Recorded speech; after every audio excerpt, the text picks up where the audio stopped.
பிறப்புக்கும் எல்லா உயிருக்கும் என்ற கொள்கையின் அடிப்படையில் தொடங்கப்பட்ட நடிகர் விஜயின் தமிழக வெற்றி கழகத்தை அரசியல் கட்சியாக அங்கீகாரம் செய்து அறிவிக்கப்பட்டதை தொண்டர்கள் திருவிழாவை போல் கொண்டாடி வருகின்றனர்.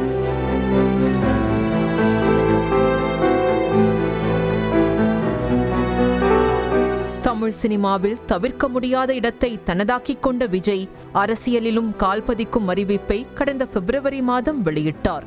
மேலும் தமிழக வெற்றி கழகத்திற்கு அங்கீகாரம் கேட்டு இந்திய தேர்தல் ஆணையத்தில் விண்ணப்பித்திருந்தார். இதனிடையே கடந்த ஆகஸ்ட் மாதம் 22ஆம் தேதி வெற்றிக்கு அடையாளமாகவே போர் யானை மற்றும் வாகை மலர் இடம்பெற்றிருந்த கட்சி கொடியையும் தமிழன் கொடி பறக்குது என்ற கட்சி பாடலையும் அதிகாரப்பூர்வமாக வெளியிட்டார் விஜய். அப்போதே தமிழக வெற்றி கழகத்தின் கொடிக்கு பின்னால் வரலாற்று சிறப்புமிக்க இன்ட்ரெஸ்டிங் ஸ்டோரி இருப்பதாகவும் அதனை மாநாட்டில் விளக்குவதாகவும் சஸ்பென்ஸை வைத்தார் விஜய். இதனால் தவாகவின் மாநாடு அறிவிப்பு எப்போது வருமோ என தொண்டர்கள் வழிமேல் விழி வைத்து காத்திருந்தனர்.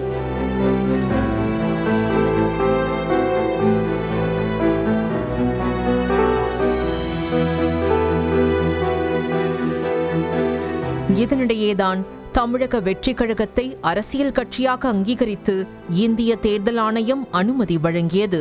இதனை அதிகாரப்பூர்வமாக அறிவித்த தவாக தலைவரும் நடிகருமான விஜய் திசைகளை வெல்லப்போவதற்கான முதற்கதவு திறந்திருப்பதாகவும் தடைகளை தகர்த்தெறிந்து தமிழக மக்களுக்கான தலையாய அரசியல் கட்சியாக தமிழ்நாட்டில் வலம் வருவோம் என தொண்டர்களுக்கு துணிச்சலை கொடுக்கும் வகையில் தெரிவித்திருக்கிறார்.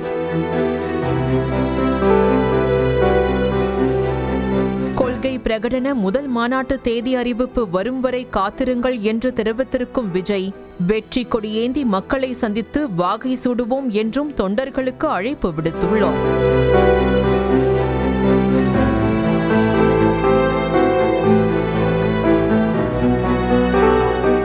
மாநாடு குறித்த அதிகாரப்பூர்வ அறிவிப்பு வரவில்லை என்றாலும் மாநாட்டிற்கு காவல்துறை அனுமதி வழங்கிவிட்டது என்ற செய்தி அறிந்து தொண்டர்கள் இரட்டிப்பு மகிழ்ச்சி அடைந்துள்ளனர்.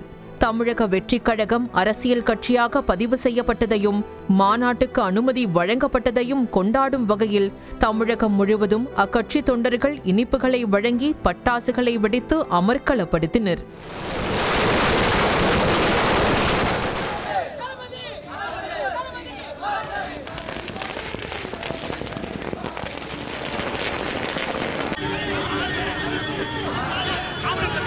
கட்சியின் பொதுச் செயலாளரான புசி ஆனந்த் தொண்டர்கள் புடைசூழ ஊர்வலமாக வந்து கடலூர் வண்டிப்பாளையம் சாலையில் உள்ள அங்காளம்மன் கோவிலில் தரிசனம் செய்தார்.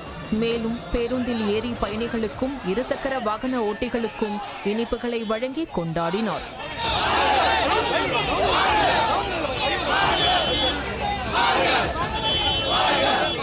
செப்டம்பர் 23ஆம் தேதி திட்டமிடப்பட்டுள்ள தமிழக வெற்றி கழகத்தின் முதல் மாநாட்டுக்கான அனுமதி கிடைத்ததை தொடர்ந்து மாநாட்டுக்கான ஆயத்த பணிகள் முடுக்கிவிடப்பட்டுள்ளன.